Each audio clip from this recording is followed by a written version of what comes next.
레위기 1장 1절의 말씀입니다. 여러분 성경책을 좀 펴셨으면 좋겠습니다. 오늘 저희 기기가 조금 상태가 안 좋은 상황에 있어가지고요. 여러분 성경을 함께 같이 오늘 보면서 같이 좀 말씀도 찾아보고 그러한 시간 갖도록 하겠습니다. 레위기 1장 1절의 말씀입니다. 한 절의 말씀이니까요. 우리 함께 같이 큰 목소리로 읽도록 하겠습니다. 여호와께서 회막에서 모세를 부르시고 그에게 말씀하여 이르시되. 아멘. 여러분들 레위기를요. 여러분 혹시 레위기를 읽다가 그만두신 분 있으십니까? 그런 경험이 있으십니까? 우리가 창세기부터 아멘, 네 아멘이죠. 창세기부터 우리가 시작을 하잖아요. 창세기부터 이렇게 쭉 차고 창세기 그래도 쭉 읽고 출애굽기 되게 박진감도 넘치고 또 이런 스펙타클한 모습이 있는데 레위기 말씀을 딱 들어가면서 1장은 견딥니다. 그렇죠? 2장은 시험, 2장부터 이제 시험에 들기 시작하죠. 그리고 글자만 제 눈에 계속 들어오다가 3장을 읽고 나서부터는 덮던지 아니면 넘기던지. 그래서 신명기. 근데 또 신명기를 가도 또 한번 힘들어지는 거죠. 그러다가 그러면 신약으로 넘어가 볼까라고 시작해서 마태복음을 읽었는데 누가 누구를 낳고 하는 순간 이게 내가 아직은 이 말씀을 읽을 준비가 안 됐나 보구나 하고 자연스럽게 덮는 저의 모습을 처음 많이 보았습니다. 그리고 남의 이야기도 아니고 우리의 모습이기도 한 것 같습니다. 여러분 그 큰 성경을 읽는 가운데 큰 걸림돌이 바로 이 레위기인데요.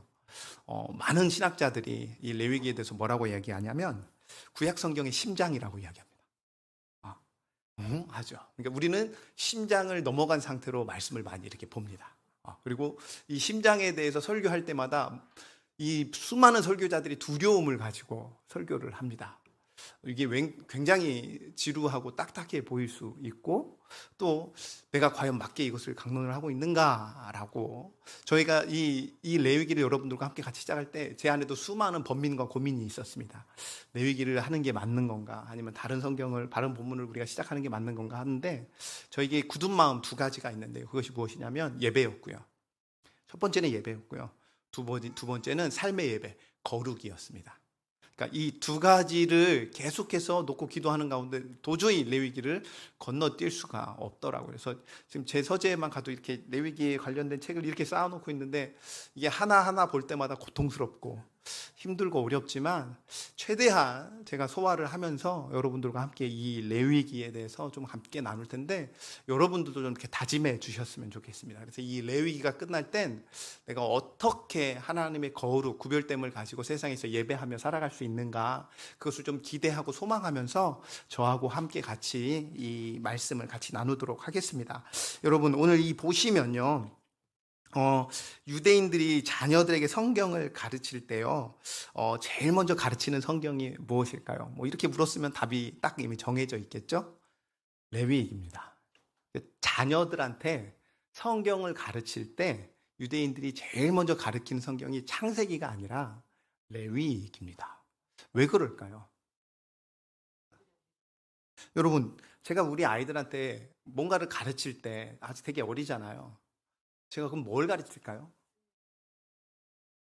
가장 필요하고 기초적인 걸 가르칩니다. 제가 우리 아이들한테 분수를 가르칠 수도 없고 제가 우리 아이들한테 어려운 수학을 가르칠 게 아니잖아요. 가장 기본적인 것을 가르치잖아요. 유대인들이 자기 아이들, 자녀들에게 제일 먼저 가르치는 성경이 바로 이 레위기라는 겁니다. 그러니까 가장 기초인 거죠. 우리의 신앙생활의 가장 중요한 기초가 이 레위기에 많이 담겨져 있습니다.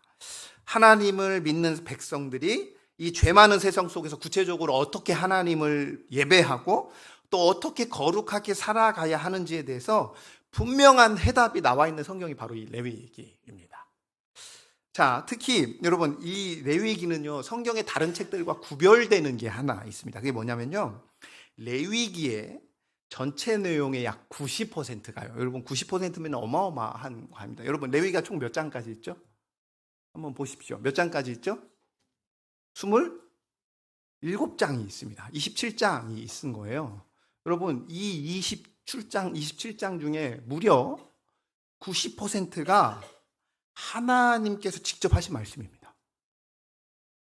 그게 레위기의 특징인 거예요.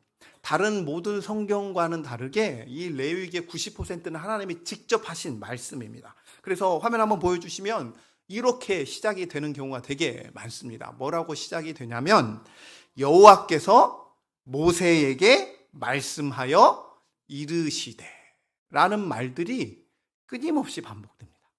여호와께서 모세에게 말씀하여 이르시되, 이 말들이 계속해서 반복되어지는 거예요. 그러니까 인간의 역사적인 서술이 아니라 하나님이 직접 명령하신 그 명령의 빈도가 가장 높은, 그러니까 금으로 치자면 순금 24K와 같은 책이 바로 이 레위기입니다. 그러니까 가장 순도 높은 하나님의 말씀, 즉 복음 중에 복음이 담겨져 있는 말씀이 바로 이 레위기라는 거죠. 그러니까 오늘 우리가 그 첫 시간으로 이 레위기 1장 1절 말씀을 통해서 하나님께서 우리에게 왜 이 책을 주셨는지에 대해서, 또 우리를 어디로 부르시고 계시는지, 이것에 대해서 여러분들과 짧게 이야기 나누도록 하겠습니다. 우리 1절 말씀 다시 한번 읽어볼까요? 1절입니다. 시작. 여호와께서 모세를 부르시고 그에게 말씀하여 이르시되. 아멘.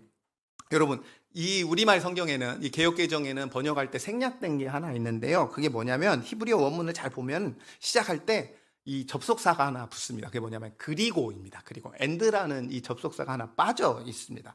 그러니까 무슨 말이냐면 레위기는, 창세기, 출애굽기, 레위기는, 이 레위기는요 그냥 단순하게 독립적인 책이 아니라, 그러니까 출애굽기와 단절된 독립적인 책이 아니라 성막에, 여러분 혹시 출애굽기 40장 35절 말씀 한번 같이 화면 보시면서 읽어볼까요? 출애굽기 40장 35절입니다. 시작. 모세가 회막에 들어갈 수 없었으니 이는 구름이 회막 위에 덮이고 여호와의 영광이 성막에 충만함이었으며. 여러분, 이 말씀이 출애굽기에 어디에 해당되는 말씀인지 아십니까? 40장, 즉 가장 끝절 말씀입니다. 그러니까 출애굽기가 방금 저희가 읽었던 이 말씀으로 끝이 납니다. 그러니까 성막이 완성되었을 때 하나님의 영광이 회막에 충만하여서 모세조차 감히 들어갈 수 없듯이 그렇게 딱 끝이 나게 됩니다.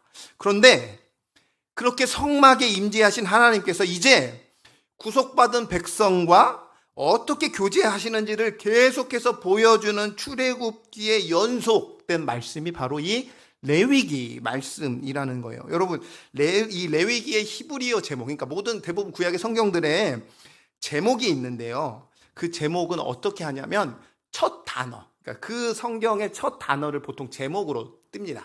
그러니까 레위기는 와이크라라는 단어는 이 히브리어로 쓰고 있는데, 왜냐하면 전통적으로 각 권의 첫 글자를 따서 성경의 제목을 붙였어요. 레위기도 그래서 와이크라라는 이 히브리어를 쓰고 있는데, 뜻이 뭐냐면요, 그리고 그가 부르셨다라는 단어입니다. 그가 부르셨다. 그리고 그가 부르셨다. 여러분, 이 부르심이 왜 중요하느냐? 다시 한번 40장 35절 출애굽기 말씀 띄워주시면요, 이렇습니다. 성막이 완성되었을 때 하나님의 영광이 충만했지만 모세가 그 충만함 가운데 들어갈 수 없었죠. 그러니까 인간의 절망인 거예요. 시내산에서 계셨던 그 하나님이 이제 인간을 위해서 이 땅에 내려오셨는데, 그리고 그 회막에 하나님께서 임재하셨는데, 함께 하시겠다 말씀하셨는데, 너무나도 불행한 건 뭐였냐면 죄인된 인간이 접근할 수가 없는 거예요. 심지어 모세조차도 그 회막에 들어갈 수가 없는 겁니다. 하나님이 계시지만 만날 수 없는 상태. 이것이 바로 우리 타락한 인간의 딜레마인 거예요. 그런데 레위기 1장 1절에서 반전이 나타나는 겁니다. 들어오지 못해서 그렇게 서 있는 그 모세를 하나님께서 뭐 하십니까? 1장 1절, 여기 분명히 마지막 시작때 출애굽기 마지막에는 모세가 회막에 들어갈 수 없다고 이야기하는데 1절 말씀을 보여주시면 뭐라고 나오죠? 여호와께서 그 모세를 부르시는 겁니다. 회막으로 부르시는 거예요. 이 기동현 교수라고 있는데요, 이제 고신대 교수입니다. 그가 주석에서 이렇게 설명을 하고 있습니다. 자, 제가 읽어드리겠습니다. 여러분 한번 보세요. 출애굽기 마지막 장에서 모세는 하나님의 영광 때문에 회막에 들어갈 수 없었다. 그러나 레위기 1장 1절에서 하나님은 모세를 부르심으로 그 문제를 해결해 주신다. 하나님은 자신의 백성과 교제하기 위해 길을 여시는 분이다 라고 주석을 이렇게 달아놨습니다. 레위기는요, 딱딱한 율법책이기 이전에 은혜의 책인 거예요. 우리를 초대하신, 우리를 부르신 은혜의 책입니다. 여러분, 하나님이 찾아가시는 것이 아니라 하나님이 먼저 우리를 부르셨어요. 그러니까 우리가 하나님을 찾아가는 것이 아니라 하나님이 우리를 부르셨다는 겁니다. 여러분, 이것이 무엇을 의미하는지 아십니까? 오늘 이 예배는 나의 어떠함, 나의 그걸 다 차치하고 내가 그렇게 하나님 앞에 나온 것이 아니라 하나님이 회막으로, 그러니까 십자가의 앞으로 우리를 초대하셨기에 오늘 우리가 이 자리에 있는 줄로 믿습니다. 그래서 그 초대로 말미암은 가능한 은혜라는 것이죠. 이것을 인정하는 것이 예배의 시작입니다. 예배는 하나님 앞에 온전히 드려지는 예배의 시작은 내가 이곳에 왔다는 것의 시작이 아니라 하나님이 은혜로 나를 부르셨다는 것을 인정하는 것에서 예배의 시작이 되는 겁니다. 오늘 이 자리에 우리가 여러 가지 마음으로 나올 수 있죠. 하지만 그 전에 하나님이 먼저 여러분을 이 자리에 불러주셨습니다. 그 영원하신 하나님이 우리를 구원하셔서 가장 아름답고 가장 행복하고 가장 귀한 이 복된 자리에 그 하나님을 만날 수 있는 은혜를 우리 가운데 허락하신 것이지요. 이 예배 가운데 그 하나님을 만나는 저와 여러분 되시길 주님의 이름으로 축복합니다. 여러분, 그렇다면 이제 다음 질문이 이겁니다. 왜 하나님께서 모세와 이스라엘 백성들을 이렇게 부르셨을까요? 왜 이토록 방대한 27장의 레위기 말씀을 그에게 주셨을까요? 그 이유가 굉장히 명확합니다. 하나님이 어떠하신 분이시냐면 하나님은 거룩하신 분이시기에 그분의 백성인 우리도 거룩하게 살게 하기 위함입니다. 이것이 하나님을 우리를 부르신 이유입니다. 여러분, 레위기의 주제절이 어디냐면 11장 45절 말씀입니다. 11장 45절입니다. 우리 찾으셔서 펜으로 이렇게 기록하셔도 되고요. 빨간 펜이 있으면 치셔도 좋습니다. 레위기 주제절은 11장 45절 말씀입니다. 우리 한번 같이 큰 목소리를 읽도록 하겠습니다. 시작. 나는 너희의 하나님이 되려고 너희를 애굽 땅에서 인도하여 낸 여호와라. 내가 거룩하니 너희도 거룩할지어다. 아멘. 하나님이 이스라엘을 이집트에서 구원해내신 목적, 하나님께서 여러분들을 그리스도 예수를 십자가에 달려 죽게 하신 후에 또 그리스도 예수의 그 순종함으로 말미암아 우리가 하나님의 백성이, 그리고 하나님의 자녀가, 교회가, 제자가 된 그 이유가 무엇이었냐면 방금 읽었듯이 우리 하나님이 어떠하신 분이시니까요? 거룩하신 분이시니까요. 그래서 그 거룩하신 하나님 앞에 우리 또한 거룩하기를, 그러니까 배불리 먹이고 잘 살게 하려고, 형통함 주려고, 열게 하시려고 그렇게 우리를 부르신 것이 아니라 거룩한 백성으로 구별하기 위함입니다. 거룩한 백성으로 구별하기 위하여 이 레위기 가운데 허락하신 이 장소가 어디였죠? 어디였습니까? 가나안입니까? 아니죠. 광야입니다. 아무것도 없고 갈 곳조차 어디인지도 모르고 한없이 부족한 그 광야에서 이 레위기의 말씀을 주시며 내가 거룩하니 너희도 무엇하라? 거룩하라 말씀하십니다. 우리네 인생 가운데 하나님께서 광야의 삶을 허락하시고 납득되어지지 않고 이해되어지지 않고 때로는 어렵고 물 먹을 곳도 없고 먹을 곳조차 없는 그곳에서 그저 뙤약볕과 그저 강추위만 허락한 내 삶과 같은 그곳 가운데 하나님께서 이 광야의 삶을 허락하시면서 이 레위기에 이 말씀을 주신 이유가 뭐냐면 그곳에서 하나님이, 그 거룩하신 하나님이 우리를 거룩해 하시기 위함이라는 겁니다.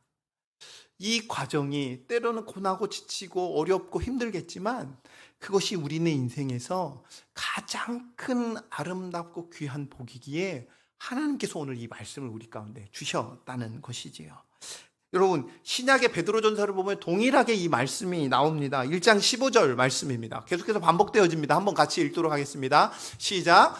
오직 너희를 부르신 거룩한 이처럼 너희도 모든 행실에 거룩한 자가 되라 입니다. 하나님의 목표는, 목적은 딱 하나입니다. 나의 사랑하는 백성들이 뭐 한다는 겁니까? 거룩입니다. 우리의 삶의 목적은 우리네 인생 가운데 걸어가야 되는 여러 가지 과정 가운데 해냄, 이겨냄, 그 다음에 쟁취함, 또 잘됨, 그리고 이루어야 될 성취감, 뭐 여러 가지들이 다 있겠지만 우리를 지으신 하나님의 목적, 그리고 나를 사랑하는 백성으로 부르신 하나님의 목적은 그 모든 여정 하나하나 가운데, 그 어려움 가운데, 고난 가운데, 때로는 초막이 될 수도 있고 궁궐이 될 수도 있고, 때로는 그 어디든 간에 그곳에서 이루신 하나님의 목적은 딱 하나예요. 거룩입니다. 여러분의 거룩, 저의 거룩, 우리 가정의 거룩, 우리 사업장의 거룩, 우리 자녀들의 거룩, 내 형제 자매들의 거룩, 이것이 하나님이 우리를 부르신 목적이라는 거예요. 그래서 우리는 무엇을 위해 살아가는 거냐면 거룩을 위해서 살아가는 거예요. 거룩을 살아내는 거고, 거룩을 위해 살아가는 거고, 거룩으로 살아가는 존재입니다. 그게 우리입니다. 신자는 그렇게 살아가는 겁니다. 자, 여기서 이제 거룩이란 뜻이 그럼 뭔데요? 라는 질문이 나올 수가 있겠죠. 도대체 거룩이 무엇인가? 많이 들어보셨습니다. 거룩이란 단어가 카도시라는 이 히브리어를 쓰고 있는데, 뜻이 뭐냐면, 원래 뜻은 뭐냐면 자르다, 구별하다 라는 뜻을 가지고 있습니다. 무슨 뜻을 가지고 있다고요? 자르다, 구별하다 라는 뜻을 가지고 있습니다. 여러분, 분리와 구별의 차이가 뭔지 아십니까? 분리와 구별의 차이가 뭔지 아십니까? 분리는요, 그냥 따로 띄워놓는 겁니다. 이렇게 따로 띄워놓는 겁니다. 그러니까 한 곳에 있지 않고 그냥 이렇게 띄워놓는 겁니다. 하나님께서 여러분들을 세상에서 분리하지 않으셨어요. 그럼 구별이 뭡니까? 통지사님 다시 한 번만 말씀 주실 수 있어요? 네, 기준을 두고 그 곳 안에서 나누는 겁니다. 하나님이 여러분의 삶의 장소에서 세상 사람들과 여러분들을 함께 부대끼며 살게 하시는 그곳에서 구별되이, 하나님의 기준을 가지고 구별되이 살아가라고 하는 것, 그 삶이 바로 거룩입니다. 그래서 고든 웨남이라는 이 유명한 신학자가 있는데요, 그가 말하는 주석에서 이렇게 이야기하고 있습니다. 우리 한번 같이 읽어보도록 하겠습니다. 시작. 거룩함은 하나님의 본성이다. 이스라엘이 거룩하다는 것은 그들이 하나님께 속했다는 것이며 이방 민족들의 생활 방식으로부터 구별되어 하나님의 질서 안으로 들어오는 것을 의미한다. 아멘. 여러분, 첫 번째가 뭐라고요? 구별에 대한 첫 번째 의미를 이 고든 웨남이 뭐라고 이야기하냐면, 첫 번째는 하나님께 속했다. 세상에 속하지 않고 그리스도께, 하나님께 속했다. 이게 거룩의 의미입니다. 그러니까 여러분은, 그러니까 나는 하나님의 거룩한 백성입니다 라고 고백하는 건 뭐냐면, 나는 거룩하신 하나님께 속했다 라는 것을 의미하는 거고요. 그래서 두 번째, 그렇게 하나님께 속한 자로서 어떻게 하는 거냐, 지금 이 땅 가운데 있는 세상의 생활 방식, 그러니까 하나님을 알지 못하는 이방 민족들의 생활 방식으로부터 구별되어서 세상의 질서가 아니라 하나님의 질서 안으로 들어오는 게 거룩입니다. 하나님의 질서 안으로 들어오는 것. 하나님의 질서가 무엇이겠습니까? 결국 이 말씀의 질서 안으로 들어오는 것입니다. 세상에서 실패했을 때 세상에서의 질서의 방식들이 있겠죠. 세상에서 나름대로 정의내려온, 내가 힘들면 어떻게 살아가야 된다는 그러한 질서나 아니면 그런 내용들이 있겠죠. 또 잘 됐을 때 세상에서 어떻게 살아가는 질서가 있겠죠. 때로는 사람을 만날 때 세상에서 이야기하는 질서들이 있겠죠. 또 세상에서 일할 때에 말하는 세상의 질서들이 있겠죠. 그런 것들의 질서를 따라가는 것이 아니라 하나님의 질서, 말씀에서 이야기하는, 이 성경에서 이야기하는 하나님의 질서 안으로 들어오는 것을 의미하는 게 거룩이라는 겁니다. 즉 거룩은 산속에서 돛 닦는 게 아닙니다. 거룩은 죄악으로 점철된 이 세속적인 가치관, 삶의 방식, 빨리 성공하고 빨리 벌고 나중에 푹 쉬자. 지금 이게 이 세대를 주관하는 세상의 세계관이고 삶의 방식인 거잖아요. 이러한 삶의 방식을 끊어내고 하나님이 주신 새로운 삶의 방식, 그것을 따라 살아가는 구별된 것. 똑같이 세상에서 일을 하고 똑같은 직업을 갖고 똑같이 돈을 벌지만 그곳에서 이렇게 하나님의 질서로서 그 돈을 소비하고 그 돈을 사용하고 그 시간들을 소비하며 살아가는 것. 이게 바로 구별, 즉 거룩이라는 것입니다. 자, 그렇다면 이 거룩이 결국 담겨져 있는 그 매뉴얼과도 같은 성경이 무엇이냐면 오늘 이 레위기인데요. 이 레위기가 어떻게 구성되어졌는지, 오늘은 약간 여러분들과 이 레위기의 서론과도 같은 이야기, 이제 에필로그인가요? 프롤로그인가요? 이제 여러분들과 함께 같이 이 서론과 같은 내용, 이 서론의 내용들을 여러분과 좀 함께 나눌 텐데, 여러분 보시면 레위기는요, 이 27장까지 1장부터 27장까지 약 3가지의 거룩의 차원에서 우리에게 요구하고 있습니다. 자, 보시면 이것을 이해하잖아요. 그러면 레위기 전체 구조를 한번 쭉 볼 수 있습니다. 오늘 제가 여러분들께 부탁드리는 건, 오늘 이것을 성경책 옆에 가지고 계시니까 표기하십시오. 내가 읽을 때 어떻게 놓고 큰 틀 아래서 먼저 한번 이해를 하고, 오늘 구체적으로 또 거시적으로 먼저 한번 보고 미시적으로 다시 한번 말씀을 쭉 바라보았으면 좋겠는데요. 자, 3가지 차원의 거룩을 요구하고 있는데, 여러분 첫 번째 보시면 한번 같이 읽도록 하겠습니다. 시작. 하나님에 대한 거룩입니다. 그러니까 1장부터 10장까지는 그 거룩에 대해서, 27장 내내 거룩에 대해서 이야기를 하고 있는데 1장부터 10장까지는 하나님에 대한 거룩에 대해서 이야기하고 있습니다. 그러니까 이것은 다른 말로 하면 뭐냐면 예배예요. 예배. 여러분 2절부터 9절까지 이제 본격적으로 무슨 얘기를 하고 있는지 아십니까? 제사에 대해서, 그 첫 번째 번제에 대해서 이야기하고 있습니다. 그러니까 5대 제사, 번제, 소제, 화목제, 속죄제, 속건제, 이 제사가 나오는데, 죄인인 우리가, 거룩하지 못한 우리가 거룩하신 하나님을 만나기 위해서 내 죄를 씻는 그 속죄의 과정과 헌신, 이 과정이 필요한데 이것이 바로 예배인 거예요.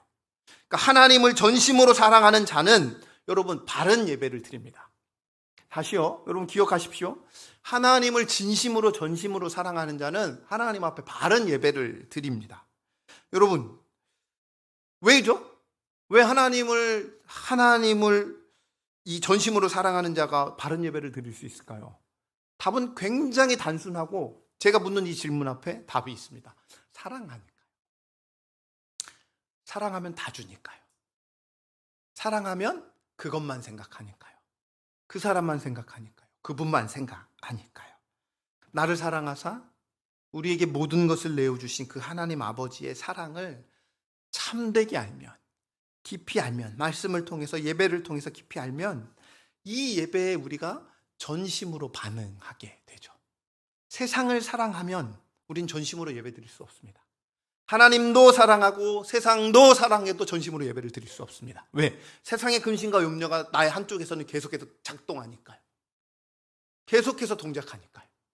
그러니까 비록 은혜를 받을 수 있지만 저 문을 박차고 나가는 순간부터 다시 세상의 염려와 근심이 마치 가시밭에 있는 뿌려진 그 씨앗처럼 언제 그랬냐는 듯이 더 이상 자라지 못하고 말라버려 비틀어버리는 것처럼, 세상도 사랑하고 이 하나님도 사랑하면 우리는 전심으로 예배할 수 있죠.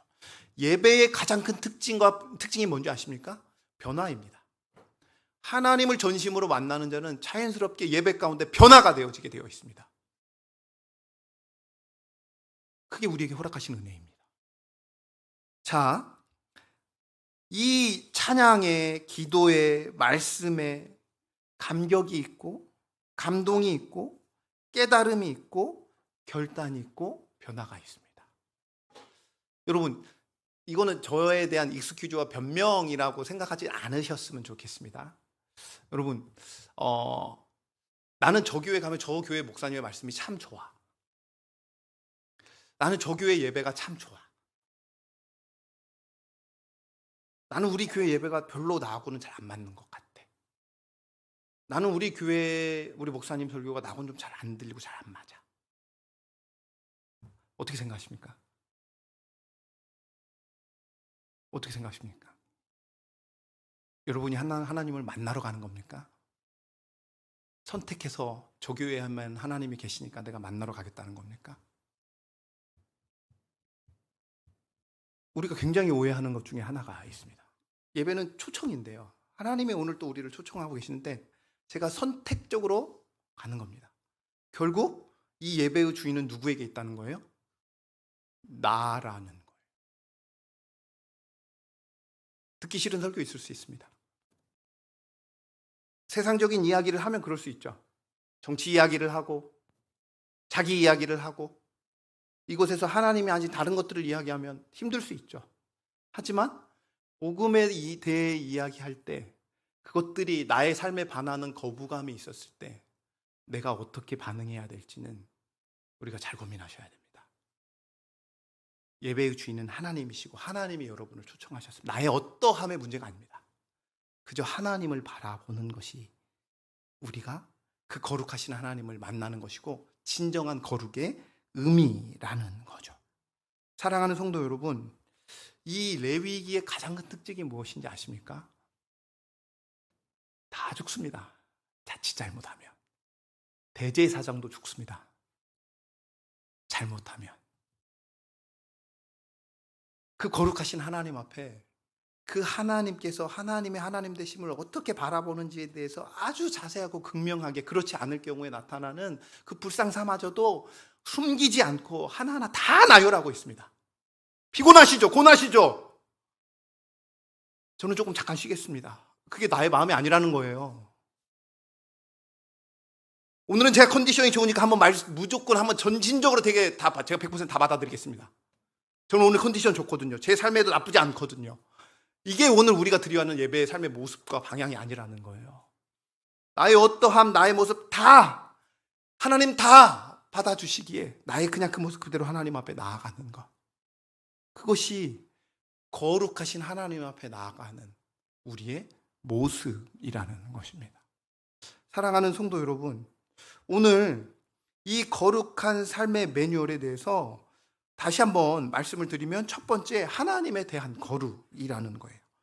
분명히 우리를 초청하셨다는 것을 오늘 기억하고 이 만남의 자리에, 오늘 이 예배의 자리에 우리가 사모하며 나아가는, 무엇보다도 하나님의 그 어떤 한 가지 말씀 찬양하는 가운데, 기도하는 가운데, 말씀을 듣는 가운데 그 한 절의 말씀이, 그 한 절의 찬양의 가사가 나의 간절한 이 삶의 고백의 한 절이 하나님 앞에 올려지고 그 하나님이 그것을 들으시고 응답하시는 그 은혜를 오늘 누리는 것, 이 작은 것 하나조차 내게 떨어지기만을 간구하며 살아가는, 그렇게 예배하는 저와 여러분 되시길 주님의 이름으로 간절히 축원합니다.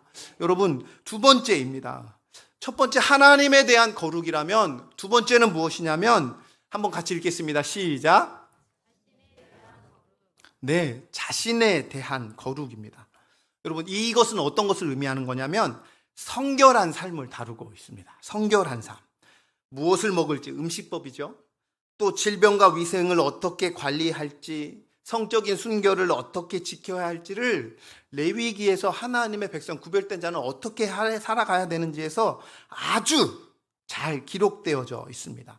하나님은요, 우리가 교회 안에서만 거룩하기를 원하지 않으십니다. 우리의 식탁과 우리의 침실과 우리의 건강의 관리 등 지극히 개인적인 일상까지도 하나님은 우리가 거룩하게 구별되기를 원하십니다. 그게 바로 오늘 11장부터 18장까지의 내용입니다. 마지막입니다. 우리 마지막 세 번째입니다. 한번 또 같이 읽도록 하겠습니다. 시작. 이웃과 공동체에 대한 거룩입니다. 여러분, 이 부분은 뭐냐면 거룩이 어디까지 포함이 되는 거냐면 사회적 책임까지 포함이 되는 겁니다. 그러니까 거룩 안에 사회적인 책임도 포함이 되는 거예요. 추수할 때, 여러분, 추수할 때 이스라엘 백성들은요, 모퉁이에 다 완전하게 깨끗이 추수하지 않습니다. 모퉁이에 남겨놓습니다. 누구를 위해서? 가난한 자들을 위해서요. 그 다음에 재판장은 주어진 사명이 하나 있습니다. 그것이 무엇이냐면 이 재판을 공정하게 하는 것입니다. 이 저울을 기울어지게 만들지 않는 것. 그리고 희년이 있습니다. 그 희년마다 노예를 해방하는 것. 이 모든 것들이 다 거룩에 포함이 되어 있다는 거죠. 그냥 나 혼자 깨끗하게 사는 것이 아니라 내 이웃을 내 몸과 같이 사랑하면서 이 공동체가 사회적으로 성화를 이끌어 갈 수 있도록 하는 것. 이것이 바로 교회에게 주어진 성화라는 거죠. 한 목사님이 이렇게 책에서 정리했습니다. 한번 같이 읽어보겠습니다. 자, 시작. 하나님에 대한 사랑은 예배로, 자신에 대한 사랑은 성결한 삶으로, 타인에 대한 사랑은 사회적 책임과 배려로 표현된다. 이것이 레위기가 말하는 통전적인 거룩이다. 자, 하나님에 대한 사랑은요, 무엇으로요? 예배로요. 진심으로 전심으로 드리는 예배. 두 번째, 자신에 대한 사랑은 무엇으로요? 성결한 삶. 그리고 마지막으로 타인에 대한 사랑은 무엇으로요? 사회적 책임과 배려입니다. 이게 거룩입니다. 그러니까 거룩은 그냥 이곳에서만 거룩을 나타나는 것도 아니고, 또 거룩은 나 스스로만의 거룩을 이야기하는 것도 아니고, 더 나아가서 세상 사회적인 책임을 다하는 것 또한 거룩의 의미라는 거죠. 그래서 사도 바울이 우리가 너무나도 잘 아는 말씀 로마서 12장 1절에 이렇게 말하고 있는 거예요. 한번 같이 읽어볼까요? 시작. 그러므로 형제들아, 내가 하나님의 모든 자비하심으로 너희를 권하노니 너희 몸을 하나님이 기뻐하시는 거룩한 산 제물로 드리라. 이는 너희가 드릴 영적 예배니라 라고 말씀하고 있습니다. 과거에는 죽은 짐승을 드렸잖아요. 우리 주님께서 오시기 전까지 죽은 짐승을 예배로 드렸죠. 하지만 이제는 무엇을 드린다고요? 살아있는 우리 자신을 제물로 드리는 겁니다. 여러분, 세상이 우리를 뭐라고 유혹하는지 아십니까? 즐겨라, 소유하라, 높아져라.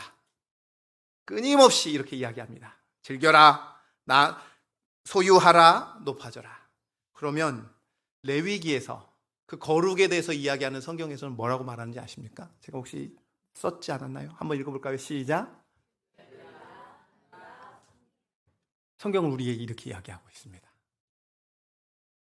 성경은, 그리고 지금도 우리 인생의 구별된 자로서 거룩을 추구하며 거룩을 바라보며 살아가는 자에게 구별되고 나누며 섬기라고, 이것이 거룩이라고 레위기에서 우리에게 이야기하고 있는 거죠. 이 세대를 본받지 않고 늘 주 안에서 마음을 새롭게 함으로 변화를 받아서 가정에서든지 직장에서든지 학생은 학교에서든지 그리고 여러분이 속한 사업장에서든지 그 어디서든지 하나님의 백성다운 다름, 이 다름을 보여주며 살아가는 것, 이것이 바로 거룩이라는 거죠.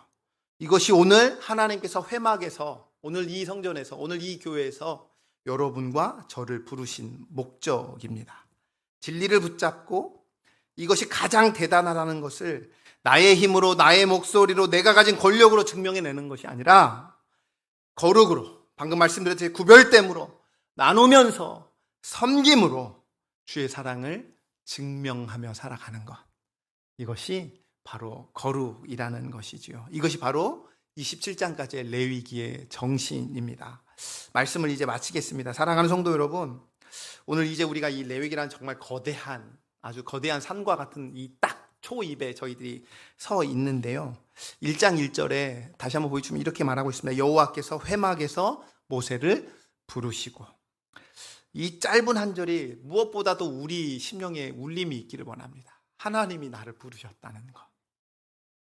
그 시내산 꼭대기에 불꽃과 같이 그냥 계시지 않고 이제는 우리가 사는 이 삶의 한복판, 이곳에 직접 내려오셔서 그리고 그 안으로 우리를 부르신다는 것이지요. 이것은 사랑의 초청과도 같습니다. 그 사랑의 초청에 반응하시기를 소망합니다. 그리고 이 레위기를 통해 가르쳐 주신 이 세 가지, 막연한 거룩이 아니라 구체적인 것. 첫 번째, 무엇보다도 관객이 아닌 참된 예배자가 되기를 소망합니다. 하나님은 레위기 1장에서 뒷짐지고 구경하는 자를 부르지 않으셨습니다. 다음 주에 나오겠지만 여러분, 제물을 드리잖아요. 그 제물 누가 잡습니까? 제사장이 잡나요? 드리는 사람이 잡습니다. 잘 기억하셔요. 우리가 그냥 그렇게 생각할 수 있어요. 아, 제사 드리러 가니까 나는 그냥 갖다 주면 알아서 하겠지? 라고 이야기하지 않습니다.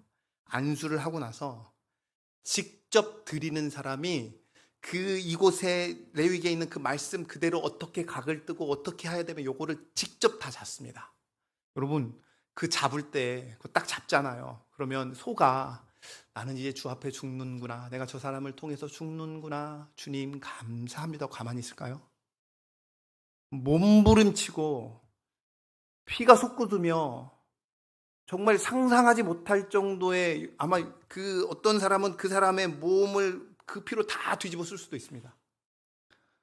그렇잖아요. 어떤 한 목사님이 얘기하기처럼 동맥을 찔렀는데 그 동맥이, 여러분 동맥이면 피가 제일 잘 나오는 곳이잖아요. 막 피가 분출됩니다. 그 소의 큰 피가 분출되면 얼마나 많이 나오겠습니까? 막 계속 피가 분출되는 거예요. 보라는 거예요. 우리의 삶의 모습이 이와 같다고, 우리의 삶의 끝이 이와 같을 것이라고 보라는 거예요. 그런데 내가 너를 너무 사랑해서 너의 죄를 이 짐승을 통해서 전가시키고, 내가 너를 한시적으로, 내가 너를 너무나 사랑한다. 그리고 그 정점에 그리스도 예수의 십자가의 죽으심이 있는 겁니다. 그 예배 자리에 우리를 초청하셨는데 우리가 꼭 관객으로 이곳에 앉아 계시진 않는지요. 얼마나 아름답게 찬양을 하는지, 얼마나 멋있게 기도를 하는지, 얼마나 신금을 울리게 강론을 하는지 내가 들어보겠어 라고 이 자리에 있는 건 아닌지 돌아보시는 저와 여러분 되기를 소망합니다. 두 번째입니다.